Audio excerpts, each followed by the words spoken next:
د لوړو غرونو ترمنځ یو ښکلی افغان کلی و چې نوم یې سپین غر کلی و. د دې کلي خلک ډیر ساده او د کرنې په کار بوخت وو. په همدې کلي کې یو غریب خو ډیر نیک، صادق او زحمتکش بزګر اوسېده چې نوم یې رحمت الله و. رحمت الله نه ډیرې پیسې لرلې او نه لوی کور، خو هغه یو لوی شتمني لرله او هغه یې ښه اخلاق او سخت زحمت و. رحمت الله به هر سهار د اذان نه مخکې پاڅېده. هغه به اودس وکړو، لمونځ به یې ادا کړو او بیا به یې خپل زاړه کالي اغوستل. وروسته به یې خپلې کوچنۍ ځمکې ته روان شو. په لاس کې به یې بیلچه وه او پر مخ به یې د امید مسکا. هغه به تل ویل که انسان په حلاله روزي پسې زحمت وکړي، الله به یې هیڅکله خالي لاس پرې نه ځي. هغه کال د کلي په ټولو ځمکو کې غنم ډیر ښه شوي وو. زرین رنگ غنم به د باد سره خوریدل او داسې به ښکارېدل لکه د سرو زرو سمندر. رحمت الله به هره ورځ خپل فصل ته په مینه کتل. هغه به په خپلو لاسونو د غنمو ساتنه کوله. اوبه به یې ورکولې، واښه به یې پاکول او د مرغانو نه به یې فصل ساته. ځینې خلک به ورباندې خندل. هغه به وله رحمت الله ډیر غریب دی، دومره زحمت هیڅ ګټه نه لري. خو رحمت الله به غلی و. هغه به یوازې مسکی شو او خپل کار ته به دوام ورکوه. په همدې کلي کې یو یتیم ماشوم هم اوسېده چې نوم یې حمید و. حمید به ډیر وخت وږی ګرځېده. یوه ورځ هغه د رحمت الله کروندې ته راغی. رحمت الله چې کله د هغه غمجن مخ ولی، خپله ډوډۍ یې ورسره نیمه کړه. حمید په اوښکو ووی: کاکا، ته ډیر خو انسان یې.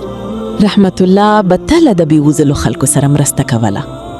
که به د چا څاروي ناروغ و، مرسته به یې ورسره کوله.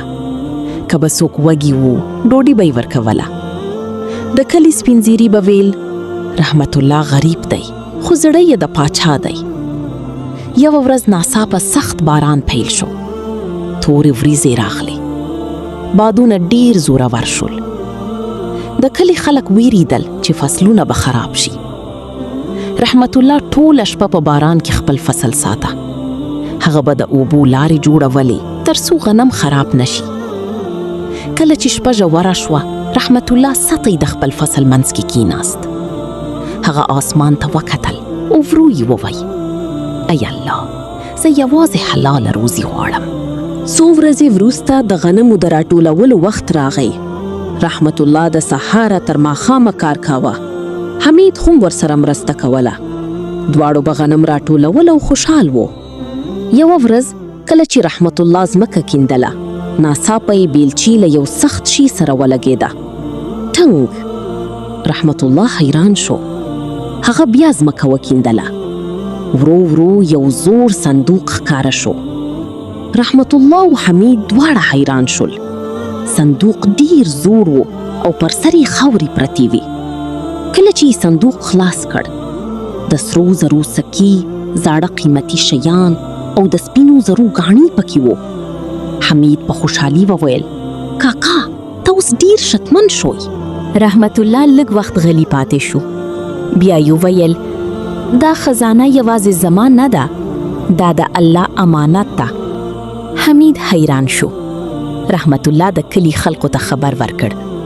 رحمت الله د خزانې پیسو نه لومړی د کلي جومات جوړ کړ. بیا یې د یتیمانو لپاره مرسته پیل کړه.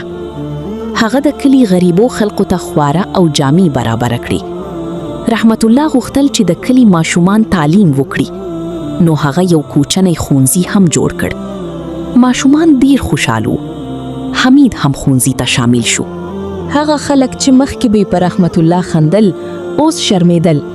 یو سړي وویل: موږ فکر کوو دا غریب انسان دی، خو اصل کې تر ټولو شتمن همدا و. ورو ورو د رحمت الله نوم په نورو کلیو کې هم مشهور شو. خلکو به ویل: هغه بزګر چې خزانه پیدا کړه، خو خپل زړه بدل نه کړه. یو ماښام رحمت الله د غنمو فصل ته ودرېد. زرین غنم د باد سره خوریدل. حمید ورسره ولاړو.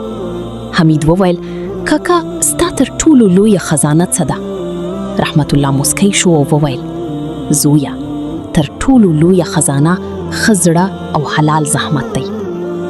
حلال زحمت هیڅ کله ضایع نه ځي. ښه اخلاق انسان لوی کوي. شتمني هغه وخت ارزښت لري چې د خلکو په خیر ولګيږي. د مهرباني او صداقت پایله تل ښه وي.